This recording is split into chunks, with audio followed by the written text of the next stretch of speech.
In today's video, we're going to be taking a look at the 2020 NHL Draft. We've completed a simulation to determine the draft order, and we're going to take a look at the top 15 picks. We'll get into that coming up next.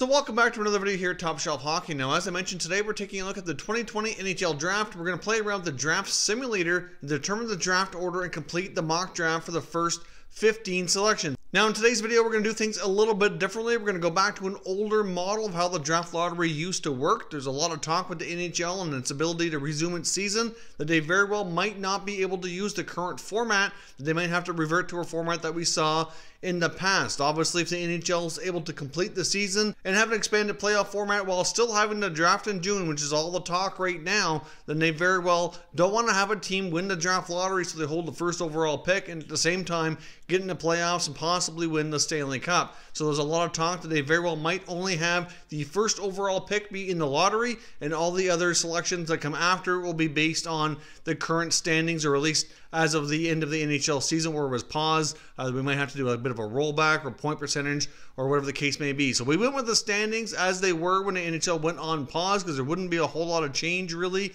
in those situations. And the first overall pick went into the lottery, and the remaining picks after will go by the standings that follow. So let's jump in here and take a look at who won the lottery and take a look at who are the top 15 picks in this mock draft.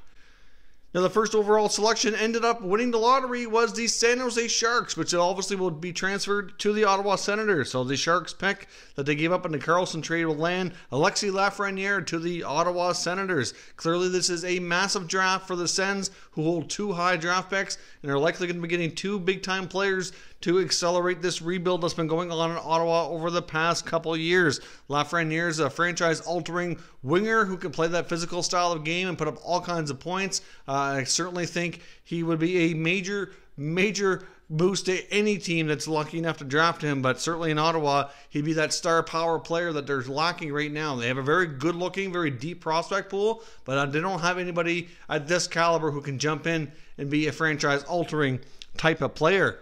So that means the number 2 overall selection would be the Detroit Red Wings, since they were next up based on the standings here. They were dead last when the season was on pause, and they'd be selecting center iceman Quinton Byfield from the OHL's Sudbury Wolves. Now, Byfield would be that big-time center iceman that the Red Wings have been lacking for some time. He's big, he's strong, and also has that strong potential to be a franchise-altering center iceman, a number 1 center who can play and put up tons of points, be a solid 2-way guy longer term as well. I think if you look at the Red Wings and what they've drafted the last few years, they do have some good prospects. They have a decent young core that they're starting to build around. They still need lots of pieces, though, to become more competitive and have a shot at getting back to the playoffs. That's certainly a few years away for sure, but Quinton Byfield would be a big, major piece to help them take a big step forward in that direction. Now, next up at 3rd overall would be the Ottawa Senators, again, this time with their own selection, and they would select German-born forward Tim Stutzle. Now, Stutzle's really worked his way up the rankings throughout this current season,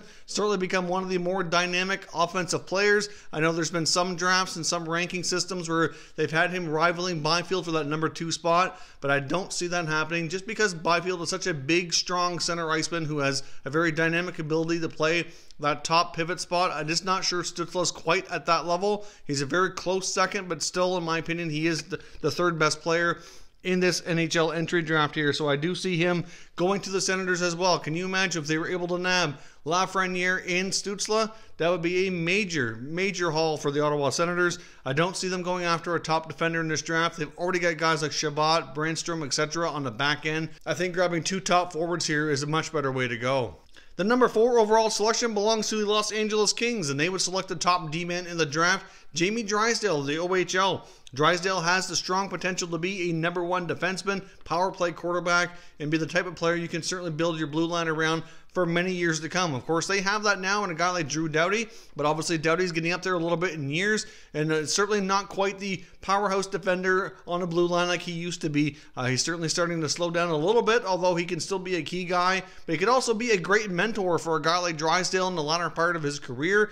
Still, Doughty has a big-time contract for a lot of years left I don't see him leaving the NHL anytime soon, but certainly as he starts to near the back end of his prime years, he could be a guy that could mentor Drysdale and really allow him to take over at some point. But Drysdale would be a great guy to have on that blue line to start the process here of rebuilding that D-core in Los Angeles.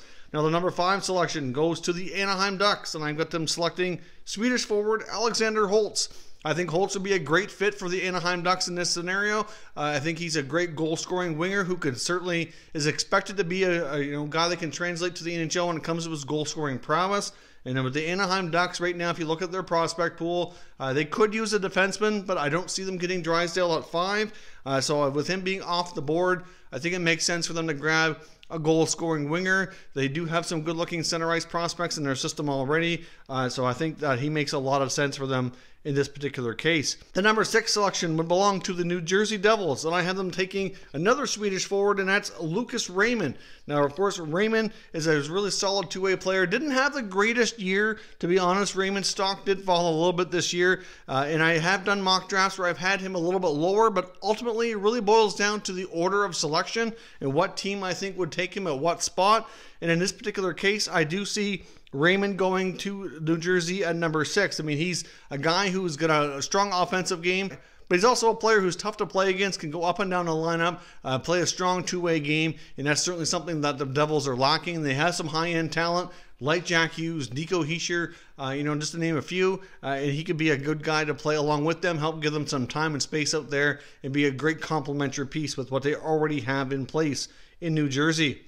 Number 7 overall selection would go to the Buffalo Sabres, and I have them taking Ottawa 67 center iceman Marco Rossi. Now, Rossi's had a tremendous offensive season, certainly a bit of a breakout year. He's a little bit on the smaller side, but I think that's fine in Buffalo. If you look at what they're building there, they do need some help down the middle. Of course, they got Dylan Cousins in last year's draft, who did project to be a center, was playing center at the time of the draft, but he very well might turn out to be a better winger at the NHL. It's not quite clear yet what he's going to be longer term, but either way, he's certainly potential center for them. And even if he does play center and they have Rossi as well, that could be a great 1-2 punch down the middle. Of course, they got Jack Eichel there, who can play that number 1 spot for years to come. So if at least between Rossi and Cousins, one of them works out to be a strong center, one of them works out to be a strong winger, then they've got themselves 2 potential top 6 forwards there. They got guys like Casey Mittelstadt who have faltered in their development, and certainly not to say that Mittelstadt's going to work out to be a bust. It's too early to say that, but it's certainly not looking like he's going to be the impact player that they thought he would be when he was first drafted. And maybe if he does become that, he could play a little lower in their lineup and just make him that much more of a deeper team if he does progress more down here in the near future. Number 8 overall, we have the Montreal Canadiens, and I have them selecting another center iceman from the OHL, Cole Perfetti. Now, I think the Habs here still need to look at center ice. They've done that more in the last year or so. As much as Montreal has some interesting potential center prospects in their system, like I've said about the other teams here, some of them are not necessarily guaranteed to be centers at the NHL. I mean, they have guys like Ryan Poehling. It's difficult to say right now. Kotkaniemi should be a center at this point, but a guy like Perfetti really adds a whole different dynamic. He's a very creative center who can score. He's got a great shot. And I think even though the Montreal would probably rather have one of these higher ranked center icemen, preferably like many teams would, I think they'll be happy to take Perfetti given where they're selecting here at number 8. Number 9, we have the Chicago Blackhawks, and I think they're going to be the ones to select goaltender Yaroslav Askarov from the KHL. The Russian goaltender, certainly the top goalie in this draft. Certainly been a guy who's kind of had a lot of mixed takes here from around the scouting world and around the draft rankings world as well. Some have him higher, some have him lower. Many feel that, certainly there's some risk involved with taking a goalie this high in the draft, and they're certainly correct in that. We've seen some goalies work out to be great goalies, and some have been busts for sure. So you got to be careful here, but many feel that Askarov is worth the risk in this particular case. And if you look at the Blackhawks, they don't really have a clear-cut goaltender of the future. So I think they're a team who's had some high picks in recent years who can certainly afford to take a chance with this selection. They've had guys like Kirby Dach last year, Adam Boqvist the year before. They get some other strong D in the system already. They get some other younger forwards already with this team as well. I think they can take a chance to get their goalie of the future here by selecting Askarov. I mean, Crawford's not getting any younger. It's a potential UFA. They traded Robin Lehner. I just don't see them having that clear-cut guy of the future to really take the reins. And if he worked out for them, that would be a massive find for them with this number 9 overall pick. Number 10, we have the New Jersey Devils selecting. Of course, this pick originally belonged to the Arizona Coyotes. This is from the Taylor Hall trade, and I have them selecting defenseman Jake Sanderson, who arguably is the second best defenseman in this draft. New Jersey could use some help on the blue line, and after selecting a forward higher up here in the draft, taking Lucas Raymond, I think it would make sense for them to use that other pick as one of the top defenders in this draft. Jake Sanderson's not really going to wow you too much, but he's got a pretty solid two-way game. He can play really well on his own end, and he can chip in offensively as well. And I think he's pretty likely to be an NHL defenseman, probably top 4. I don't see him having a high-end potential like DRYSDALE does, but still, he can be a solid top 4 NHL defenseman. Probably going to take a couple years after he plays some college hockey before he makes a jump to the NHL. But with New Jersey rebuilding, they can afford to wait and take this chance. Next up at number 11, we've got the Minnesota Wild, and I have them selecting Finnish forward and center iceman Anton Lundell. Now, Lundell's another guy like Raymond. Didn't have the greatest year. Not it was a bad year, but he battled some injuries, and his stock did fall a little bit early in the season. Many ranking systems had him ranked a little bit higher. But based on where he's at here, there is some concern that maybe he won't have the higher end potential in the NHL like some might have originally thought. But he's still a pretty good type of player who can play up and down your lineup. Even worst case scenario, he works out to be a middle 6 center iceman. Minnesota could use that type of player. The Wild are also aggressively looking for top 6 forward talent via trade at the NHL right now, with Bill Guerin recently taking over as GM. So I can see him possibly seeing Lundell as being a potential option in that regard at this stage in the draft. Being 11th overall right now, there's going to be a lot of talent off the board. They could go in a different direction, but I really think Lundell's somewhat of a safe pick for them at this stage of the draft.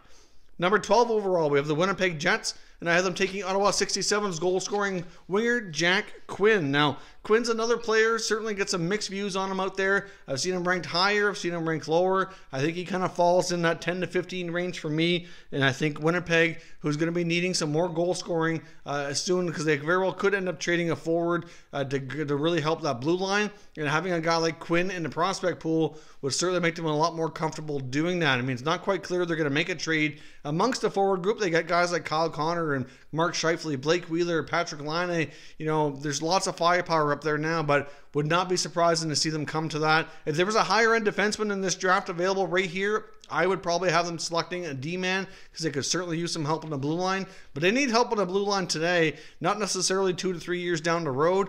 So certainly they don't have time to wait. I think they're going to have to address their blue line through different methods here, like trades. See them taking what they feel would be the best player available in this selection, which would be the goal-scoring forward of Jack Quinn.